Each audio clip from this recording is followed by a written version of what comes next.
Magician ആർ.സി. ബോസിന്റെ ഒറ്റയാൾ സമരം ഫലം കണ്ടു.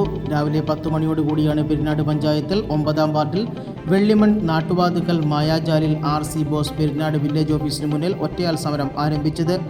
പെരിനാട് പഞ്ചായത്ത് 9-ാം വാർഡ് നാട്ടുവാതുക്കൽ ഭാഗത്ത് ഏകദേശം 50ഓളം കുടുംബങ്ങൾ താമസിക്കുന്ന വീട്ടുകാരുടെയും വഴിയിലെ വെള്ളക്കെട്ടാണ് ആർ.സി. ബോസിനെ ഒറ്റയാൾ സമരത്തിന് പ്രേരിപ്പിച്ചത്. പഞ്ചായത്ത് റോഡിനോട് ചേർന്നുള്ള തൊട്ടടുത്ത പുരയിടക്കാരൻ ആയിരുന്ന വസ്തു മണ്ണിട്ട് ഉയർത്തിയതാണ് റോഡിലേക്ക് വെള്ളം കയറാൻ കാരണമായത്. പെരിനാട് വില്ലേജ് ഓഫീസറെ കണ്ട് ഇതിനൊരു പരിഹാരം കാണണമെന്ന് സംസാരിച്ചതിന് ശേഷമാണ് സമരം ആരംഭിച്ചത്.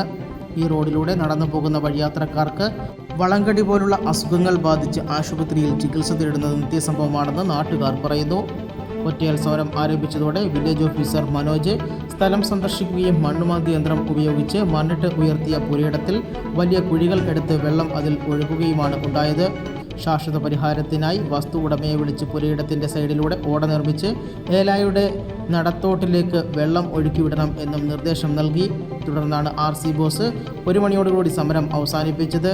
താൽക്കാലിക പരിഹാരം മാത്രമാണ് ഇപ്പോഴും ഉണ്ടായതെന്നും ശാശ്വതമായ പരിഹാരം കണ്ടില്ല എങ്കിൽ അനിശ്ചിതകാല ഒറ്റയാൾ സമരം ആരംഭിക്കുമെന്നും അദ്ദേഹം പറഞ്ഞു. ശക്തമായ മഴ പെയ്താൽ സമീപത്തുള്ള വീടുകളിലേക്ക് വെള്ളം കയറുന്ന അവസ്ഥയാണ് ഇപ്പോഴുള്ളത്. പെരിനാട് പഞ്ചായത്ത് അംഗങ്ങളും വിവിധ രാഷ്ട്രീയ പ്രതിനിധികളും സ്ഥലത്തെത്തിയിരുന്നു. 150 വർഷമായിട്ട് തണ്ണീർത്തടവും വയലുമായിട്ട് കിടന്ന പ്രദേശമാണ്. അവിടെ ഇനി അത് മാത്രമേ ഉണ്ടായിരുന്നുള്ളൂ മൂടാൻ. അത് മൂടിക്കഴിഞ്ഞപ്പോൾ എന്താണെന്ന് വെച്ചാൽ എങ്ങോട്ടും വെള്ളം പോകാൻ വഴിയില്ല.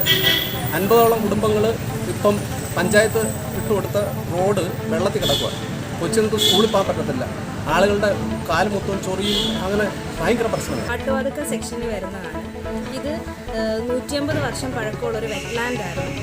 അത് ഇപ്പോൾ നമ്മൾക്ക് യാതൊരു മുന്നറിയിപ്പും തരാതെ അവർ മണ്ണിട്ട് നികത്തിയതോടെ ഞങ്ങൾക്ക് മഴ പെയ്തപ്പോൾ വെള്ളക്കെട്ടായി നമ്മൾക്ക് പോകാനുള്ള സഞ്ചാര സ്വാതന്ത്ര്യമില്ല. 50ഓളം വീട്ടുകാർക്ക് നടന്നു പോകാനുള്ള വഴിയില്ല. ആ വഴിയിലൂടെ നമ്മൾ നടന്നിട്ട് ഹോസ്പിറ്റലൈസേഷനായി.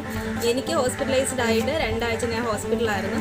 അതേപോലെ തന്നെ കുഞ്ഞു പിള്ളേരുണ്ട്. കുഞ്ഞു പിള്ളേർ ട്യൂഷൻ വരുന്ന കുഞ്ഞു പിള്ളേരുടെ കാലയിൽ ഇതേപോലെ ഇൻഫെക്ഷനായിട്ട് ചെറിയ സർജറി വരെ വേണ്ടി വന്ന് ആ ഒരു ലക്ഷണമാണ്. അതുപോലെ നമ്മൾക്ക് വില്ലേജ് ഓഫീസറുടെ ഭാഗത്തുനിന്നോ അല്ലെങ്കിൽ പഞ്ചായത്തിൻ്റെ ഭാഗത്തുനിന്നോ ഒരു രീതിയിലും ഉള്ള ഒരു സൊല്യൂഷൻ ഇതുവരെ കിട്ടിയിട്ടില്ല. നമ്മൾ പരാതി പലയിടത്തും കൊടുത്തിട്ടുണ്ട്. നമുക്കിതുവരെ ഒരു സൊല്യൂഷൻ കിട്ടിയിട്ടില്ല.